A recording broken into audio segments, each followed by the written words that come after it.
عدد الفاتح لما أغلق والخاتم لما سبق ناصر الحق بالحق والهادي إلى صراطك المستقيم وعلى آله وأصحابه حق قدره ومقداره العظيم.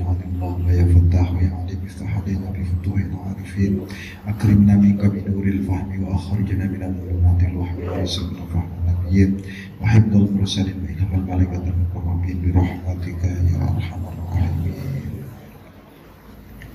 Bismillahirrahmanirrahim. Laqad kana lakum fi Rasulillahi uswatun. Yang jadi titiknya itu limang kana yarju. Jadi agama itu adalah harapan. Jadi limang kana yarju itu maknanya adalah bagi orang yang mempunyai harapan besar, itulah agama. Jadi ini sampai orang berharapan besar, itu bukan orang beragama. Kanjeng Nabi karena harapannya besar, cita-citanya besar. Walaupun dia sendirian dalam mengajarkan Islam, orang mundur banyak. Jadi agama itu harapan. Dalam bahasa Arabnya itu namanya taroji. Ada tamani, ada taroji. Pokoknya jalan lurus terang yang ini paling terus macam-macam sampean. Jadi taroji itu adalah orang berharap dilalui dengan sekian banyak usaha. Namanya orang berharap itu. Jadi nek pengen dua ilmu, usaha terus menerus belajar. Kalau pengen dua duit terus menerus bekerja. Itu jenenge apa? Taroji. Nek tamani ku ngayal. Pengen sugih tapi mau susah ayah. Pengen alim, pengen pinter tapi mau belajar. Pengen mlebu ning surga mau ibadah. Kuwi jenenge tamani. Ngimpi. Mulane nek ngimpi ku di siang hari aja di malam hari. Gak nek ngimpi di malam hari ku bar melek ora enek barang. Kuwi jenenge apa jenenge? Taman ngayal. Jadi orang yang penuh dengan harapan kosong, hayalan itu adalah harapan yang kosong. Tapi agama itu bukan harapan kosong, tapi harapan nyata. Seandainya sampean itu mau bersusah payah. Karena jalan untuk mendaki agama itu harus dilalui dengan susah payah. Fakku rokobah, fakku rokobatin. Terus yatimang damak au miskinan damak robah. Nanti keterangannya. La tajarrub niki berusaha untuk menarik ilmu supaya bisa menetap di dalam hati. Makanya Allah itu gawe dua-dua. Enek ayat kang sirot, enek berpikir. Ayatnya tok orang pernah dipikirkan kayak orang dadi. Orang enek ayatnya mikirnya apa? Mulane perkawinan antara ayat dengan mikir hasilnya ilmu. Sampai mau maca ulang-ulang ayat, walaupun melihat ayat terus-terusan, tapi tak pernah mikir maring ayatnya, orang pernah kalah ilmu nih. Sing ini ya cuma kayak ngono. Sehingga keberadaan ayat ini nganggur. Kenapa? Lantaran kita ini hanya sekedar menyaksikan dengan mata, namun tidak pernah menggunakan pikirannya untuk berpikir tentang bagaimana ayatnya Allah Subhanahu wa ta'ala. Maklum nggih pinter nggih? Iman dengan ihsan itu kudu kawin, iman dengan Islam itu kudu kawin. Orang kawin orang bakal lahir ihsan. Makanya nggak bisa iman sendiri, Islam itu sendiri. Walaupun dia punya wilayah yang tidak sama, tapi itu ditemuake. Maka nata ijennya, artinya buah daripada ihsan itu hasil perkawinan antara iman dan Islam. Nah kalau bar kawin kok ternyata kan duwe ihsan, berarti ada sing salah iki dalam perkawinan nih. Iya kan, jadi sampean. Jadi ilmu itu landasannya misalnya ayat, baru mikir Allah kayak ini.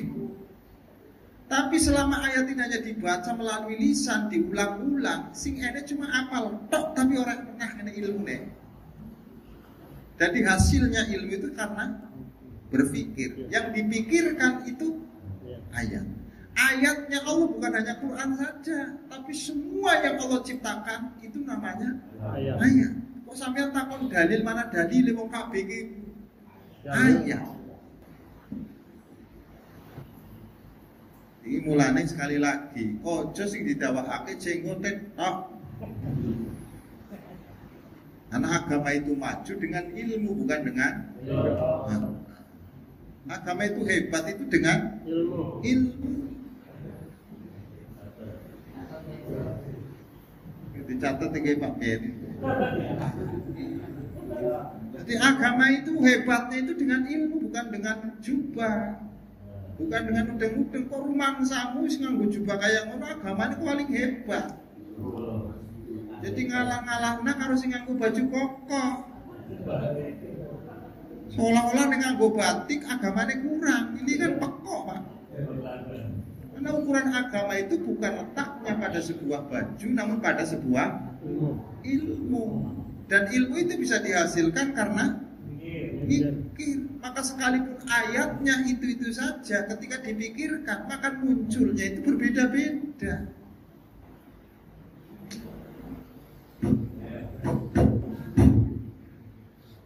Gusti Allah gawe ayat iku tok lho Pak.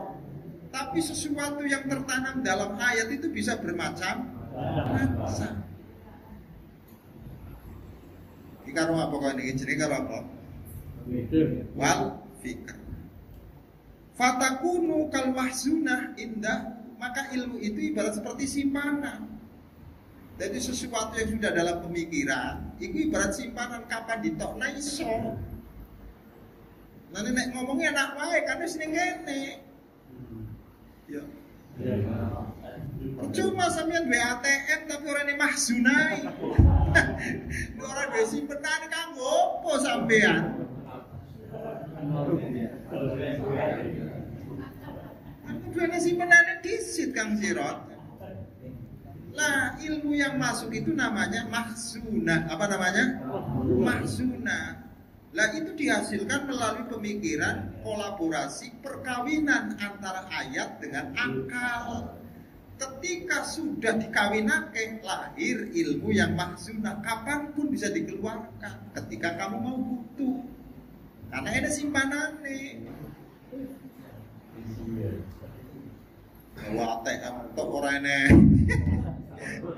kalau ngomongannya ajit biasanya kayak ATM sih sampai 11 kayak setiap bank ada KB ATM. Tapi masalahnya orang ini simpanan nih.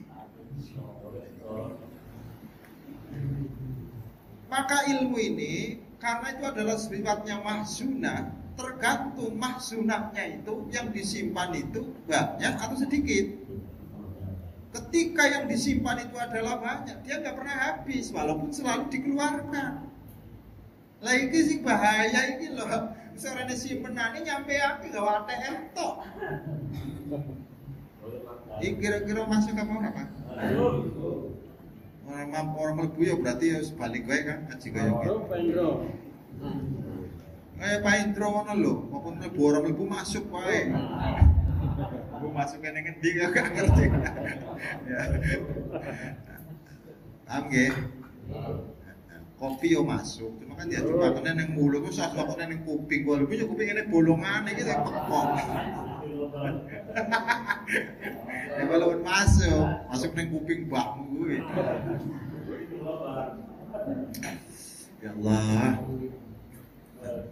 Iki pemikiran wong biyen lho, Kang. Iki lek ngono gale iki sampe cerdas asli itu.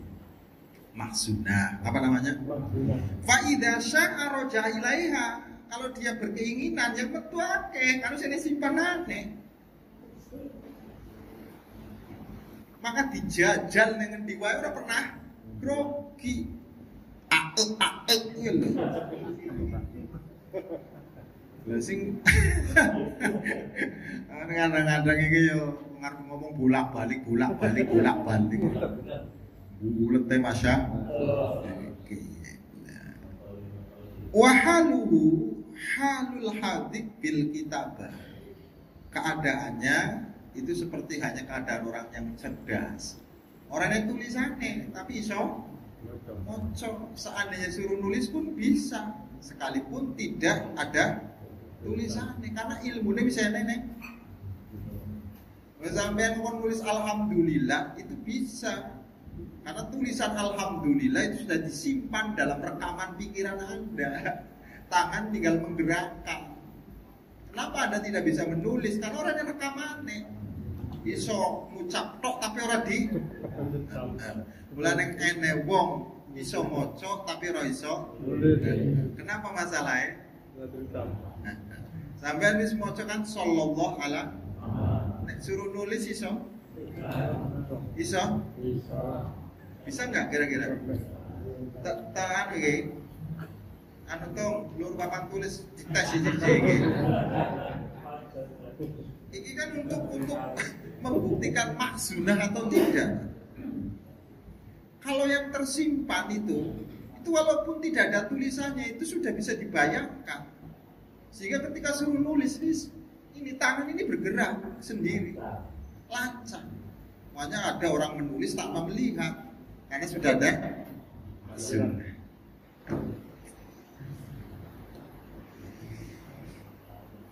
Silakan, serempet ngaji gaya ngene wis ora salah. Pun nggih. Ora usah ya. Ora usah dianu, ora usah. Wa illam yakun mubasyiran lil kitabah, sekalipun dia tidak bertemu dengan tulisan, tapi bisa baca. Itulah seperti Kanjeng Nabi Muhammad. Quran tidak bisa berupa tulisan tapi bisa diwaca. Karena ene maksunai. Ketemu. Nah bedanya Kanjeng Nabi kayak iso nulis. Itu rahasia. Kenapa Kanjeng Nabi itu adalah tidak bisa menulis tapi bisa membaca. Nek sampean misalkan pamane iso nulis iso maca iku bid'ah. Lah ya iya wong nabine iku ora iso nulis.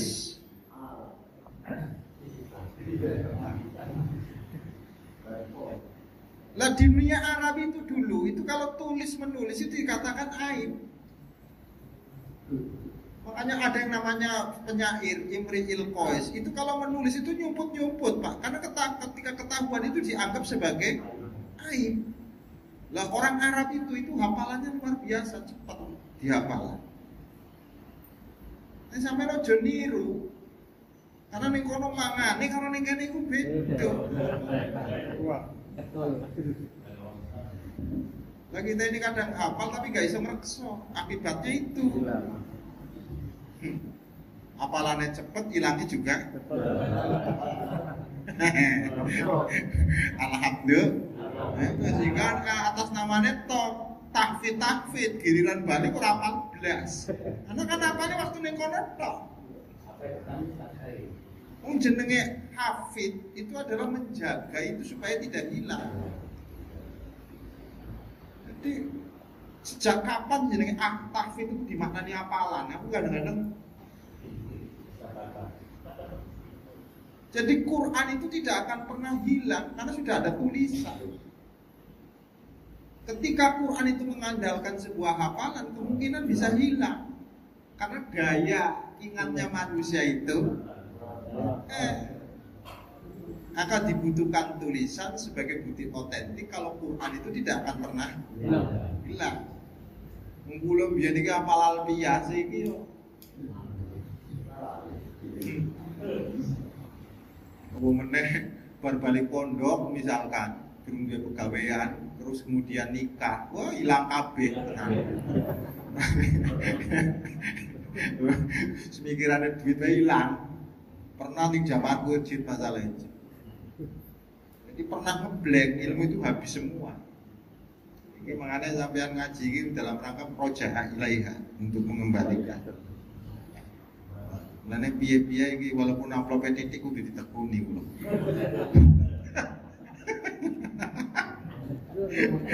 Karena niatnya niku adalah untuk mengembalikan memori. Masya Allah. Aku ben sampean bisa sukudon kali kula ngomong kayak ngene iki ben sampean bisa sukudon kali kula. Lagi ngetes iki dadi wali apa ora. Dadi sukudon kok masih mangkel berarti durung wali. Wali ku semakin disukudoni malah akan syukuri. Nggih. Iku lagi ngetes apakah sudah pantas dadi wali atau urung iki. Dan gue sukudon karo aku masih mangkel berarti durung dadi. Ene wali kok misalkan dikritik langsung ngamuk kok gagal. Nek aku nek kritik jalal ke wali apa orang itu dalam rangka itu. Nek masih menghiraukan kritikan dudu wali. Sampai ngomong, kowe goblok banget sih ngarepe jalal. Kok masih marah dudu wali. Kita sampai esuk ya. Wana apa ora? Pak Indro sing wis parek kowe lho, Pak Indro. KPKB kan ketara ngetesen Pak Indro kan ora. Teko ning ngendi mau?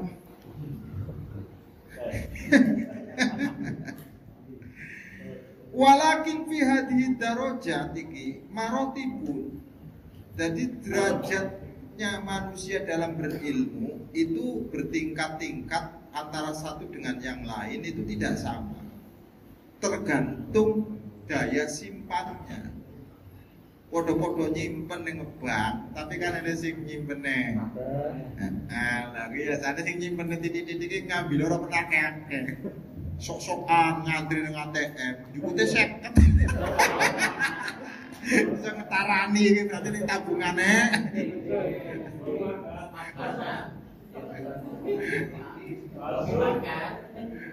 Nanti sama-sama ditaruh di bank. Iku ya Pak Habib beda-beda jumlahnya. Jadi kealiman orang itu juga berbeda-beda. Maka semakin banyak yang digali, dia semakin simpanannya di dalam memorinya itu semakin banyak. Paham ya? Jadi derajatnya manusia berilmu itu tidak sama. Walaupun sama-sama berilmu, yang tidak samanya itu simpanannya. Yang dua sampean niku mesti nek kartu, mesti nek itu buku tabungan ya harus ya. Tapi kan masalahnya di buku tabungan itu nilainya ora podo. Ya podo-podo buku tabungan BRI ini enek sampean yang dua. Cuma kan masalah isine iki bisa paham apa orang gitu. Jadi orang belajar ini penghasilan ilmunya tidak. Rasa doa sama-sama ning Sumur Bandung jualan dengan jam yang sama. Jam 5 podo mangkat balik jam 12. Itu penghasilannya beda-beda, Pak. Walaupun di lapangan yang sama. Podo wae sampean iki ngaji ning Babul Khair, lapangane podo. Sing mulang ya podo. Tapi kan hasilnya ini loh. Ada sing blas orang sama sekali orang yang hasilnya. Karena niatnya pengen ngopi tok misalnya.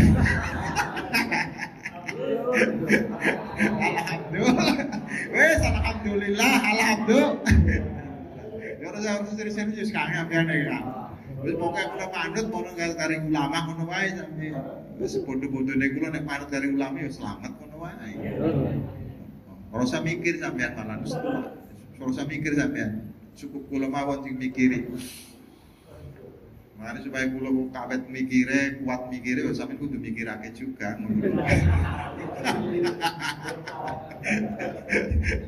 Ojo wong lain ngomong mikir itu sampean ora mikirake. Yo Pak Men. Iya betul. Apa ning dia? Ya sebagai ya Allah. La tuhsa bitafahutil khalqi fiha bikathratil ma'lumat wa qillatuha.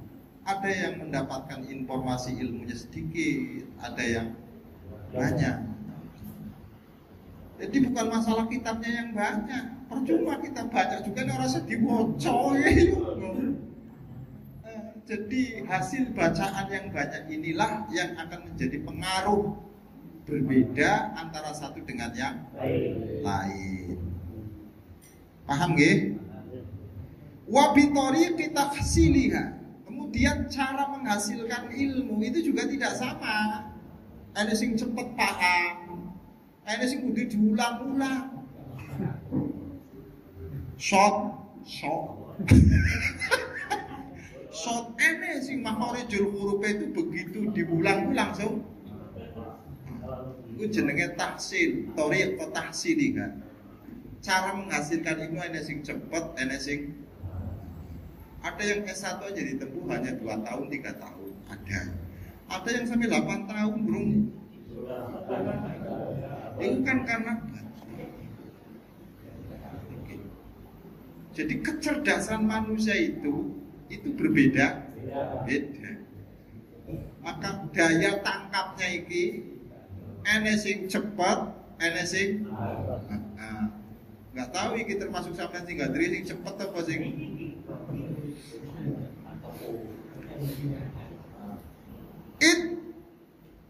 tahsulu li ba'dil qulub bi ilhamin ilahiyyin ala sabilil mubadah wal mukasyafah.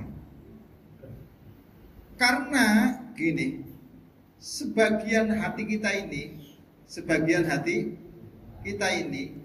ada yang informasinya itu berupa sapaan saja. Lewat. Itu jadi wong nyapa kan? Ini sing muka syafa. Jadi ada ilmu yang sifatnya hanya menyapa saja, habis itu hilang. Ini kan masih ingat kok bar saka babul khair. Jenenge mubadaah nih. Jadi ilmu yang hanya sekedar nyapa nih hati. Ingat itu ketika diingetin. Ingetnya setelah diingatkan. Nah orang diingetake orang ingat. Iki masih inget iki. Kok bar balik. Nah, ini jenenge apa jenenge? Mukasyafah, mubadaah. Apa namanya? Mubadaah. Jadi ilhamnya Allah tapi berupa sapaan tok.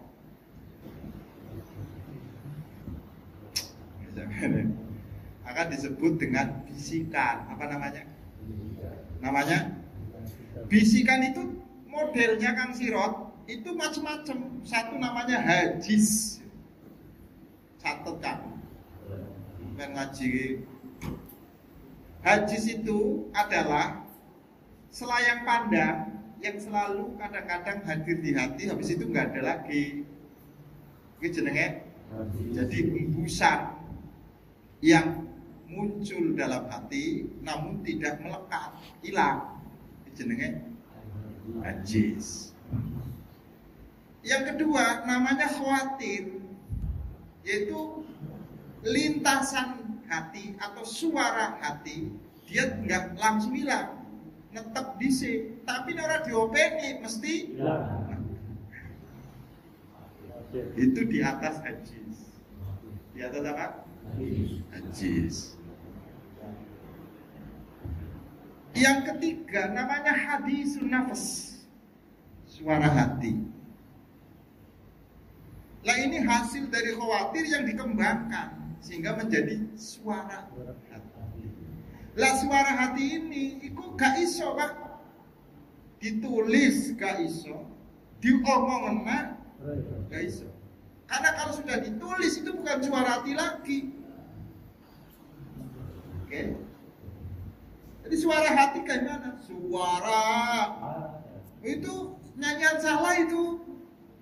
Jadi suara hati itu tidak bisa diungkapin dengan melalui lisan. Karena kalau sudah diungkapkan, dia berubah.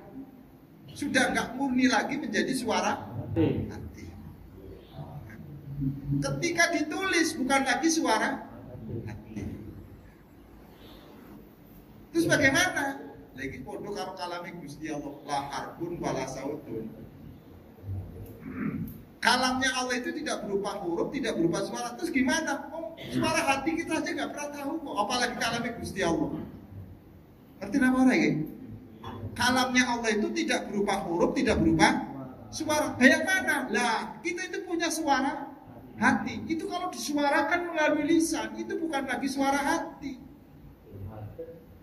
Itu sudah suara lisan. Makanya Quran yang turun maring Kanjeng Nabi iku sing ori, karena tidak berupa tulisan, tidak berupa huruf. Apakah kemudian ketika Qurannya berbahasa Arab tidak ori? Lah itulah yang disebut dengan nazil. Jadi Quran yang Kanjeng Nabi namanya itu adalah manzilah, tempat. Kalau Quran kepada kita namanya nazil, turun. Iki kok tembe kerungu iki. Sebabnya apa? Karena yang dihadapi itu adalah manusia sing kudu ngerti huruf, kudu ngerti suara. Alatnya menungso iku weruh, kudu enek hurufnya, kudu enek suarane. Nek Kanjeng Nabi alatnya nggak usah ada hurufnya, nggak ada suaranya, langsung bisa nampung. Nek sampeyan ora enek suarane, ora enek hurufnya gak iso. Mulane Qur'annya harus dirupakan dengan sebuah suara bil khotil Arabiyah. Ini panjang ini penjelasan. Pantaslah jadi wali model kayak gini sih pantas. Tapi aku mau jadi wali kayak jadi ulama. Karena sing ngangkat tantangannya itu ulama. Nek wali orang keren. Jadi ulama itu di atas wali. Mulane berkate wali kalau berkate ulama beda. Jadi kayak statusnya Nabi dengan Rasul itu nggak sama. Rasul itu di atas Nabi. Maka setiap Rasul pasti Nabi. Namun setiap Nabi belum tentu Rasul. Karena naik ulama itu mesti wali. Lalu double. Paham ini, Mam? Jadi nek wali berkata cuma siji, nek ulama berkata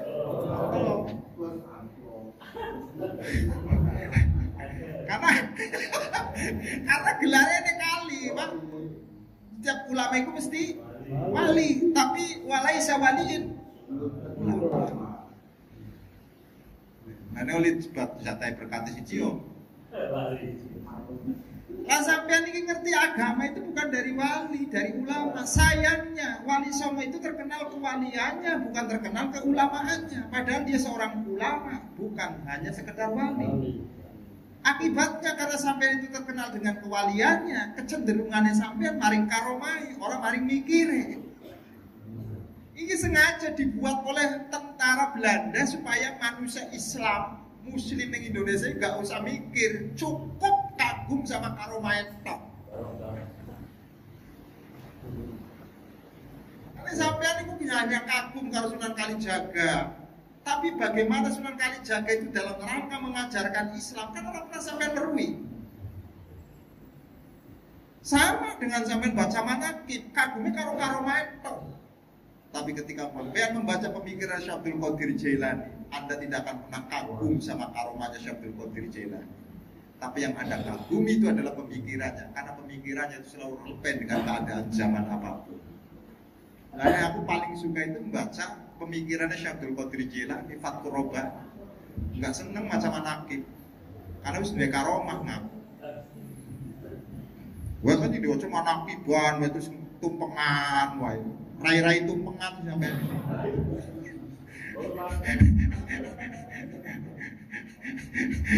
Asa.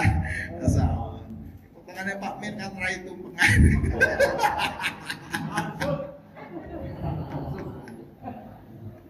Tapi tadi kayak ngene iki mangan berkat iki luar biasa. Iki Kang, dikit nek jenenge mubadah. Namanya apa? Mubadah. Jadi sapaan ilham yang berupa sapaan saja tapi enggak menetap.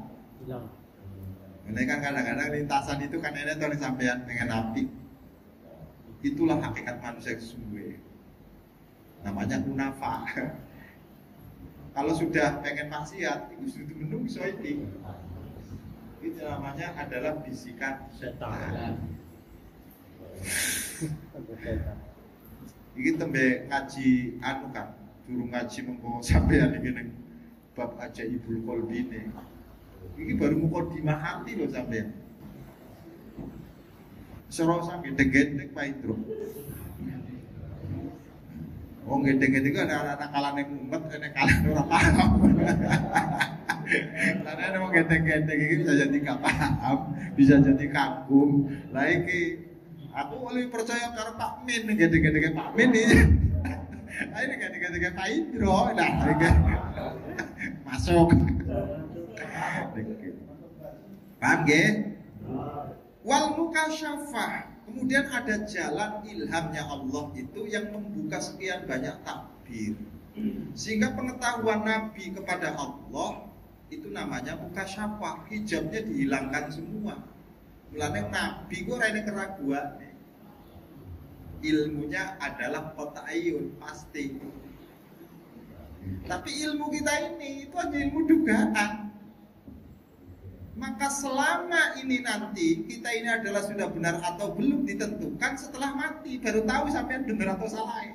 Nek Nabi durung mati Nabi sudah tahu benar. Kalau kita ini tahu benar yang sesungguhnya setelah mati. Kalau sekarang ini ya benernya menurut DP. Kok sampean Pak Min debat karo Pak Indro itu aku bener kabeh. Tapi kan menurut dirinya sendiri. Nanti sampean adalah belajar. Lah nek akal kenabian itu tidak sama dengan akalnya ulama.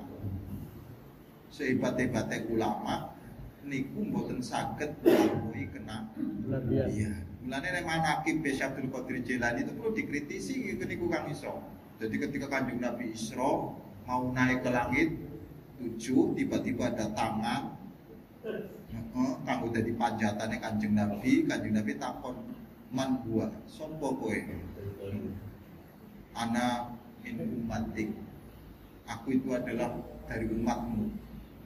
Namanya siapa? Syekh Abdul Qadir. Wong durung lahir waktu kuwi. Jadi kalian kadang-kadang ngayale sih. Lah Kanjeng Nabi niku lahir durungane tahun Hijriah. Syekh Abdul Qadir Jailani niku lahirnya di tahun 540. Bayangno. Jadi wafatnya Imam Ghazali 505, lahirnya 450, umurnya beliau Imam Ghazali niku cuma 55. Maka tuaan Imam Ghazali dari Syekh Abdul Qadir Jailani.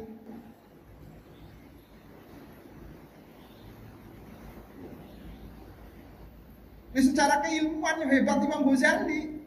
Tapi kenapa kemudian Syekh Abdul Qadir Jailani itu yang diangkat? Lah ini jadi masalah. Aku lagi-lagi tak telusuri iki kan. Orang jadi imam adalah orang tapi mengapa? Padahal yang dibaca itu adalah kitabnya Imam Ghazali. Namun kenyataannya torikohnya itu mengikuti Syekh Abdul Qadir. Iki piye iki? Kok mau Kang Hirot iki? Enaknya kitab iki iki. Sayangnya kayaknya aku tinggal wae durung hatam iki. Lha masih halaman 9 lho, Kang.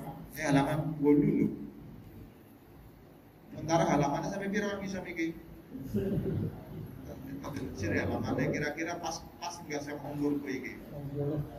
Sampai 500 sawidah 5 niki. Iki wae tembe jus 3.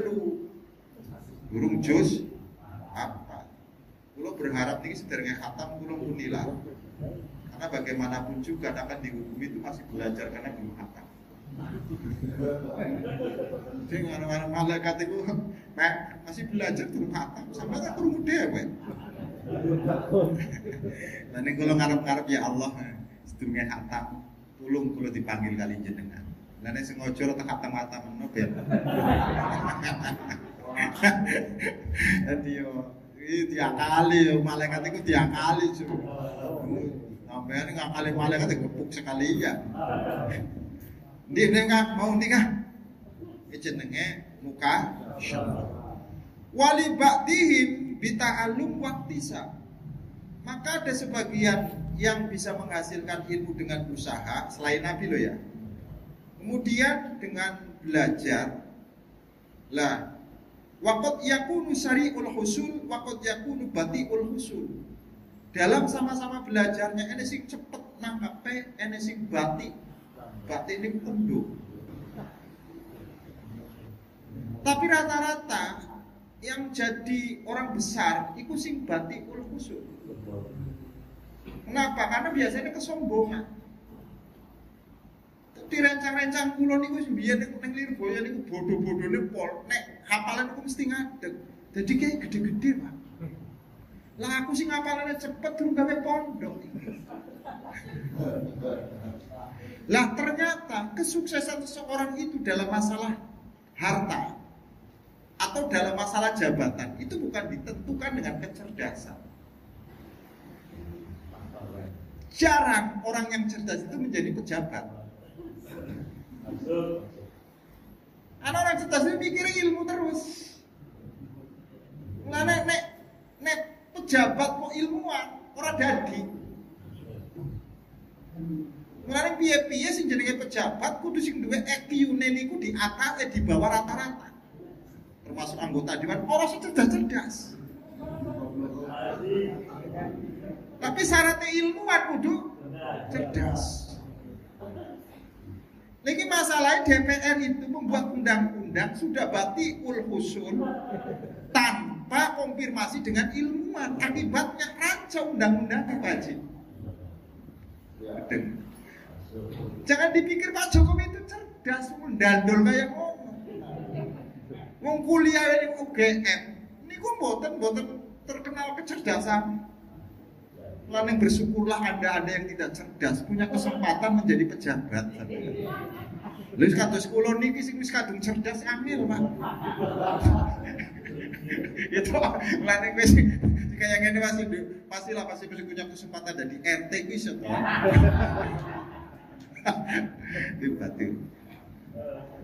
Lihat saja orang-orang yang berhasil dalam bidang bukan bidang agama loh ya, dalam bidang ekonomi itu malah rata, bukan EQ-nya di atas rata-rata, tapi standar. Kenapa masalahnya? Karena kalau ilmuwan itu banyak teori. Sementara yang bodoh itu tidak butuh teori, pelaksanaan. Oke? Mulane wong bodoh itu ora usah macane akeh. Tapi ilmuwan kang iso kudu bacaannya itu banyak. Karena kakek moco, gak iso nglakoni. Mulane bab teori iku lagi gerung iku luar biasa, Pak. Oh, boleh dijawab, yo. Tapi seandainya jadi pemimpin, belas orang iso jalan. Maka kita bisa melihat Gus Dur ketika jadi presiden, gak iso jalan. Dia seorang ilmuwan. Lalu sampai ini sekarang jadi ilmuwan itu ojo langsung nyemplung neng. Jadi caleg, derajatnya tuh. Ki omongno kang iso karo sedulure kuwi. Niku iso. Lagi kula niki Pak Habib niki salate dadi kepala sekolah ora cerdas. Terus kadung cerdas angel dadi kepala sekolah e. Pak nggih. Niki penting. Jadi rata-rata orang yang berhasil di dunia itu bukan karena kecerdasan. Yakinlah, sebagai sampai. Bukan karena cerdasnya luar biasa, malah sing matematikanya luar biasa, malah orang paling kerjanya ning bank. Kok dagang ora iso. Kamu dini palingnya matematikanya standar ya, Kang. Lah sing angel kan Pak Min ngitung ora iso tapi iso ada duit iki. Allahu akbar walillah. Enak aja nih. Wa fi hadzal maqam tatabayyun manazilul ulama. Maka tempatnya ulama itu atau makomnya itu tidak sama antara satu dengan yang lain. Karena pencapaiannya antara satu dengan yang lain itu tidak sama. Sama-sama dalam ruangan fikih saja. Itu ene sing tenan, ene sing ora.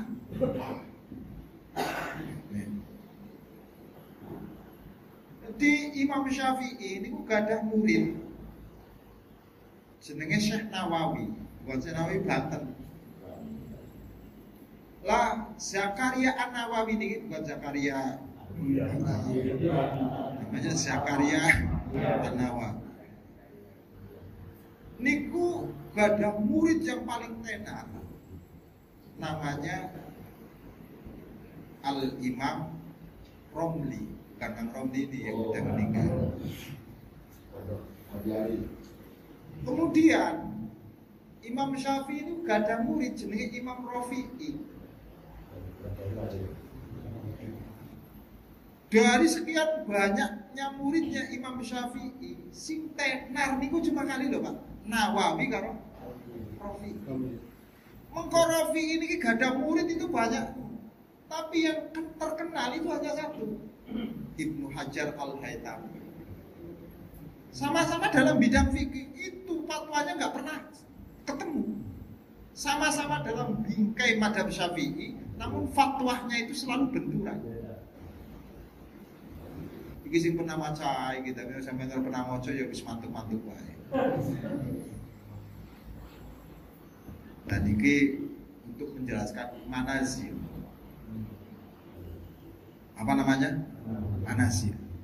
Jadi tempat ulama, makomnya ulama sama sebagai ulama, tapi kelasnya berbeda.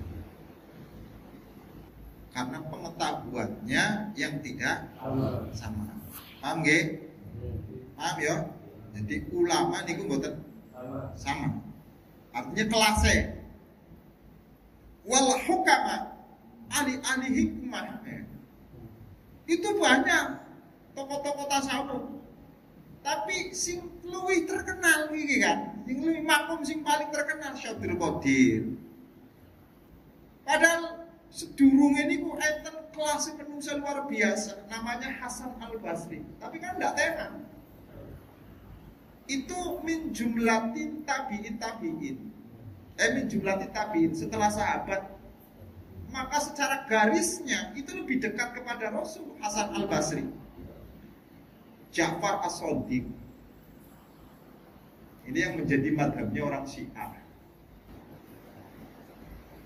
Sampai kok bingung ini. Jadi ulama itu sama-sama di bidang tasawuf saja itu tidak sama. Makom ada yang tenar, ada yang sama dengan para nabi. Itu walaupun statusnya sama, diutus sama Allah, tapi peringkatnya yang tidak sama. Jadi level kenabian, sing ora podo duduk level nabi ini sama-sama menjadi nabi, cuma tingkatan kenabiannya itu. Maka ada yang disebut dengan ulul azmi. Orang-orang yang mempunyai derajat yang penting itu hanya 5. Ibrahim, Nuh, Isa, Musa, Kanjeng Nabi. Itu disebut ulul azmi. Lainnya gak bisa disebut ulul azmi. Mulanya Nabi ada yang terkenal dengan kekayaannya, Sulaiman. Ada Nabi yang terkenal, padahal Sulaiman ini seorang raja, tapi dia tidak terkenal jadi rajanya, terkenal jadi orang kaya. Daud itu terkenal jadi rajanya. Gitu aja. Isa itu adalah terkenal dengan belas kasih. Karena ajaran itu adalah ajaran kasih. Kanjeng Nabi ini kok terkenal dengan rahmatnya. Wa ma arsalnaka illa rahmatan alam. Ibrahim ini kok terkenal dengan welas kasih. Semua nabi itu adalah peringkatnya enggak sama. Walaupun Ibrahim itu adalah yang menelurkan generasi Kanjeng Nabi, bukan berarti peringkatnya Ibrahim itu di atas Kanjeng Nabi. Iki Nabi Muhammad iki aneh. Aneh, Pak. Lahirnya paling terakhir, tapi peringkatnya itu di atas semuanya. Iki mulane jenenge bontot iku anak rakil. Iku kadang-kadang iku peringkatnya tinggi dari pondok sing. Tapi kadang-kadang mulai kebahagiaannya gak enak, Pak. Anak rakil. Masya Allah. Di giliran wong ta padha sakit dalane anak ragil ya. Niki Kanjeng Rasulullah Muhammad. Dan satu-satunya nabi yang mendapatkan sholawat dari Allah itu hanya satu. Di sholawati karo Gusti Allah niku satu. Lah sholawate Allah maring Kanjeng Nabi niku jenenge itu adalah al-hurmah wa ta'zim. Jadi nanti bentuk sholawat itu enggak sama. Kayak sholawat kita maring Kanjeng Nabi itu nanti ada 3 bagian. Ada sholawat alal basyariyati Nabi sama oleh umat. Kemudian sholawat pada ruhe Kanjeng Nabi. Yang ketiga itu adalah sholawat kepada nure Kanjeng Nabi Muhammad Sallallahu Alaihi Wasallam. Jadi sampean ki Sallallahu Alaihi Muhammad tujuannya maring basyariyah Kanjeng Nabi, apa maring ruhe Kanjeng Nabi atau maring nure Kanjeng Nabi?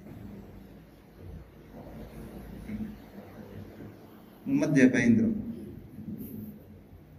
Kalau secara basyariah Kanjeng Nabi sampai hanya bisa dikasih hak untuk ketemu. Walaupun sampai tidak pernah tahu Kanjeng Nabi, suatu saat sholawate rajin, mesti janjine Kanjeng Nabi bakal nemui. Mengkone sampai mesti temui karo Kanjeng Nabi itu tandanya sholawate sampai dianggap sah secara basyariah.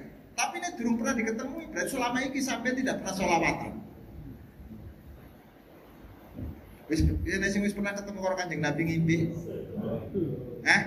Oh iya berarti turun sholawatan. Burung sholawatan. Lah tengeriku teng Aiqudul Himam, sarah dari kitab Al-Hikam niku dijelasake. Sholawat paling basyariah itu adalah terus-menerusnya umat Kanjeng Nabi sampai kemudian Kanjeng Nabi itu adalah menampakkan dirinya secara basyar, secara manusia di dalam mimpi. Maka saat itulah sholawat Anda menjadi ajang pertemuan antara kamu dengan Muhammad sebagai basyar. Tapi ini sholawatnya sampai maring ruwe Kanjeng Nabi. Maka sholawat ini sih bakal digawa Kanjeng Nabi ini kersane Gusti Allah. Kita memiliki sholawat karena Kanjeng Nabi ini basyariah, apa ruwe apa nure. Nah rasa diterangkan lah, mati kayak gitu. Larang itu larang. Pak Min jarang harus ketemu karo Kanjeng Nabi. Neng ngimpi ya Pak Min. Aku ora percaya wong sing sholawate rajin setiap malam Senin mangkat wae burung ketemu apa meneh sing jarang-jarang. Memang kate jarang-jarang ora percaya. Nek kondo ke Pak Indro ketemu karo Kanjeng Nabi, Majnun itu. Ora pernah makan kok ketemu karo Kanjeng Nabi. Jadi mau kan? Lah titiknya dikit. Wal aulia, sama para wali itu pun sama-sama menjadi kekasih Allah, bukan berarti derajatnya sama. Ini gimana? Fadarajatu taraqi fihi ghairu mahsurah. Maka derajat yang paling tinggi itu tidak bisa dibatasi. Kenapa? Karena ilmunya Allah itu tidak ada batasannya.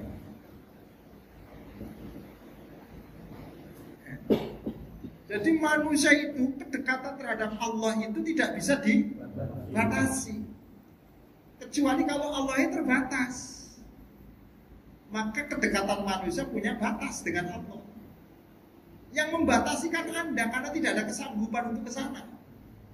Modalnya wis cepet iki. Wis entek. Misalkan arah yang dituju itu adalah Surabaya. Tapi karena modalnya entek ning Bakahuni, gak iso kan. Nyambung rone ku gak iso. Kenapa? Maklumatnya sesuatu yang diketahui itu batas. Sementara jangkauannya itu sesuatu yang tidak punya batas. Berarti dalam hal ini yang membatasi siapa? Yang membatasi itu adalah jaraknya kita dengan Allah itu kita sendiri. Kenapa? Karena keterbatasan kita. Bagaimana sesuatu yang terbatas berhadapan dengan sesuatu yang tidak punya batas. Wes, keren nih Pak. Ya modalnya titik ya. Aduh, Masya Allah. Apa terlalu dhuwur iki ngajine iki? It maklumatillahi subhanahu la nihayatalaha. Karena pengetahuan Allah, ilmunya Allah itu la nihayatalaha, tidak ada ujungnya. Wong jenenge iki nek dibahas iki terus menerus, iki ora enek entek-enek kok. Iki jenenge apa? Anggur. Ketika anggur ini sudah disebut namanya anggur, kemudian Anda ini mencoba untuk mengupas ilmunya anggur.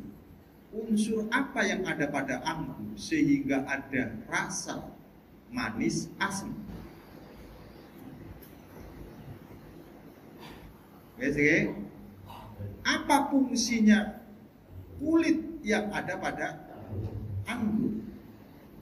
Bukankah yang namanya kulit itu sering dibuang? Namun kenyataannya dalam anggur tidak pernah dibuang. Unsur apa yang menjadikan kulitnya anggur itu bisa langsung dimakan?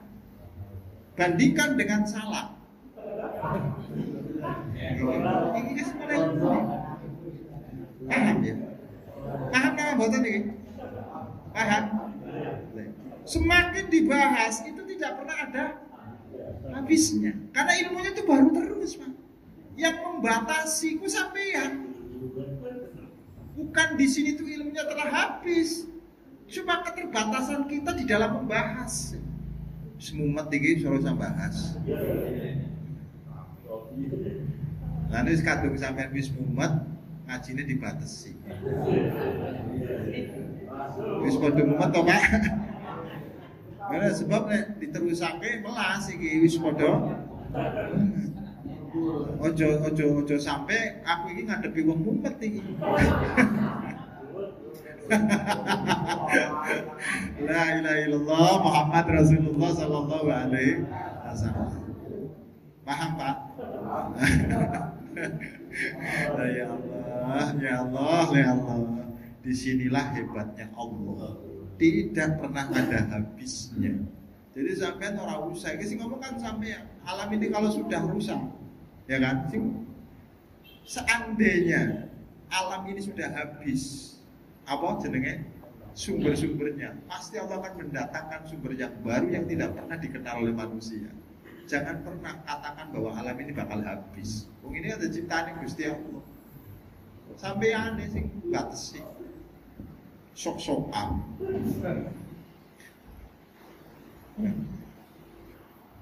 Wis niki nggih.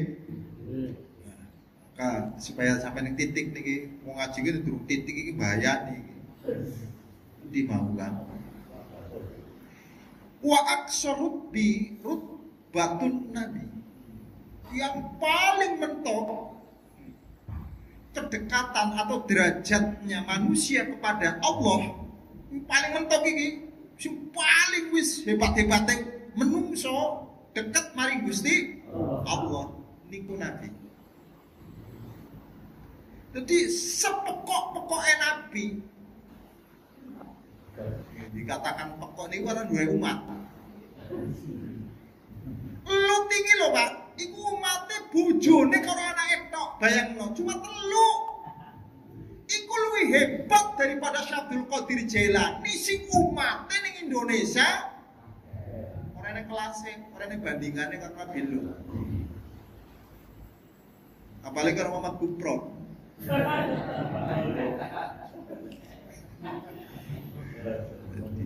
Serendah-rendahnya Nabi itu lebih hebat daripada kelas ulama ataupun wali. Sekarang di bawahnya. Di bawahnya Nabi itu siapa? Adalah sahabat. Maka segoblok-gobloknya sahabat itu lebih mulia daripada ulama. Sebab dia ketemu langsung sama sumbernya. Mulanya walaupun Imam Ghazali hebat, Syabdul Qadir Jailani hebat, itu dibandingkan karo sahabat sing paling pekok. Karena dia langsung belajar karo Kanjeng Nabi. Mulane kita ini disuruh untuk wa ala alihi wa ashabihi ajma'in. Kata ajma'in ini supaya menjadikan kita itu tidak boleh membeda-bedakan sahabat. Sebab untuk menampik pemahamannya Syiah Jadi jangan sampai katakan ajma itu rene artinya. Paham kita itu bahwa sahabat semuanya itu adalah mulia. Bagaimanapun juga dia pernah ketemu karo Kanjeng Nabi. Sampeyan sing mulia-muliane iku kalah karo sahabat, bisa rasa macam-macam. Walaupun sahabat orang duwe duit. Mungkin para Abu Hurairah kan terkenal sahabat sing orang duwe duit blas. Jadi uripe iku ning emperan, uripe dengan masjid. Dulu itu namanya Al-Sufa, itu uripe ning Serambi. Tapi Abu Hurairah itu luar biasa, ketika mau keluar walaupun perutnya itu lapar, itu setil. Orang kaya sampean lemesan, nggak mau dibelas kasih. Itu namanya orang miskin yang sombong. Nurut sampean. Wong miskin wong sombong penting kayak miskin tapi lagake kayak wong. Penting loh supaya tidak diremehkan. Kudu keren. Mau ini kan ada wong miskin tapi kudu keren. Mobilnya keren-keren. Oh ini utang kabeh padahal. Iku niru. Ajin nasik. Masya Allah. Ulangi niki nggih. Wa aqsarut bi rutbatun nabi. Alladzi tangkashifu lahu kullul haqaiq. Maaf 1000 maaf. Ning kene iku rene sebodoh-bodohne Habib lebih mulia daripada ulama. Ora enek. Jadi sing enek niku sebodoh-bodohne sahabat lebih mulia daripada para ulama. Sebab faktornya dia ketemu langsung, belajar langsung karo Kanjeng, karo sumber aslinya langsung. Nggih, nek Habib ora enek ning kene. Nek ora percaya sampean maca dhewe. Enggak, jangan deh. Jadi sampean ngomong sebodoh-bodohnya Habib lebih mulia daripada ulama, salah sampean. Karena piye-piye sing jenenge Habib niku mboten ketemu karo Kanjeng Nabi. Karena ukurannya itu bukan masalah nasab. Kalau nasab itu Kan'am kudune mulia. Karena dia anaknya Nabi. Tapi disebut oleh Quran laisa min ahli. Tapi niku duriyah kula, niku keluarga kula bener niku keluargane sampeyan no. Tapi laisa min ahli. Jadi setiap duriyah belum tentu ahli. Oke lah ketika misalkan Habib niki sanade ora putus kalau Kanjeng Nabi, tapi tidak semua Habib disebut sebagai ahlu min Rasulillah. Karena syaratnya ahlu min Rasulillah kudu mirip karo Kanjeng Nabi. Iso paham iki Kang Sirot? Mulane kan iki piye-piye gak iso dipadakno, piye-piye itu tidak bisa diakui oleh Allah sebagai anaknya Nabi Nuh, walaupun secara jasad, secara gen dia itu anaknya Nuh. Kenapa? Karena akidahnya nggak sama, perilakunya tidak sama. Sampeyan iku min ahli Nabi kalau perilakunya podo karo Kanjeng Nabi. Jadi ora usah ngaku-ngaku Habib sampeyan. Prilakune dicocok menawi karo Kanjeng Nabi sampeyan lebih mulia, yo. Dari podo jalukan terus sampeyan.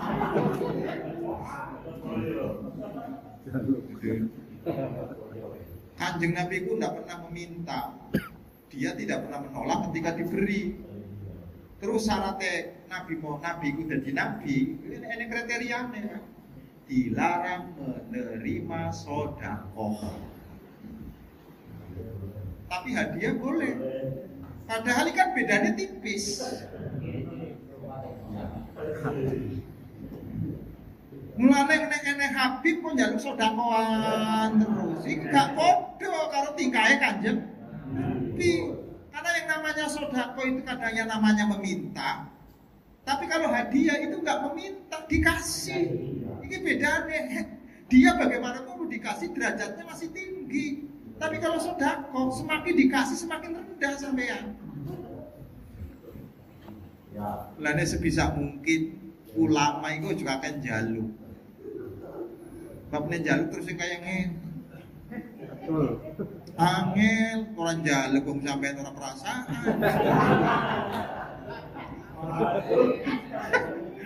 Nunggu sadare sampai ora sadar. Wis ngerti kayak ngerokok, mbok yo gawa rokok ngono lho kan. Nek disindir-sindir tembe gawa. Iki kan turun derajate lho.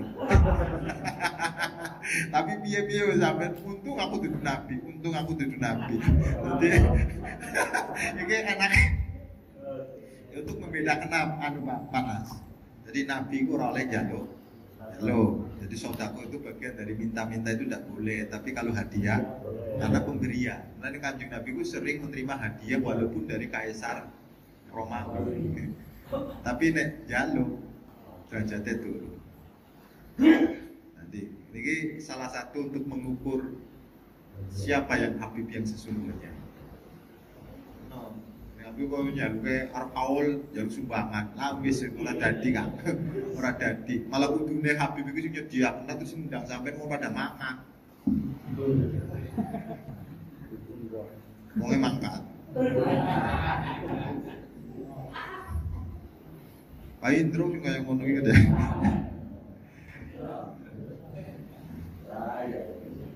Nggih. Wis gampang kok iki tambah semakin pedes iki ngajine iki. Jadi sing paling tinggi niku derajat kena iya. Di bawahnya niku para sahabat wali. Di bawahnya niku para sahabat.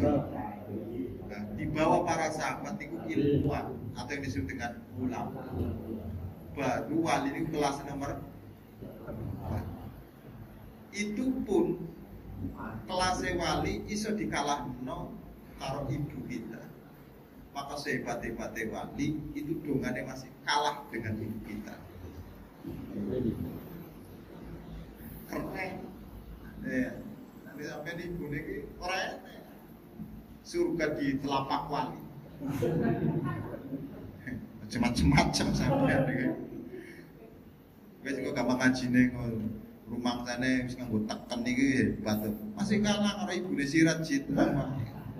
Ibuku adalah segala-galanya ngomong. Ya, kowe opo ngomong Jid. Nek ora ane kae ora ane aku. Tapi nek ora ane wali pasti ane aku juga. Jadi adanya aku bukan karena ane wali. Oke? Jadi sebagai penentunya sampean sapa? Itu mulane aja kewanen kali ibu karo wali karo syekh kadang-kadang cium tangan karo wong tuane dhewe ya Allah. Sampean goblok apa to?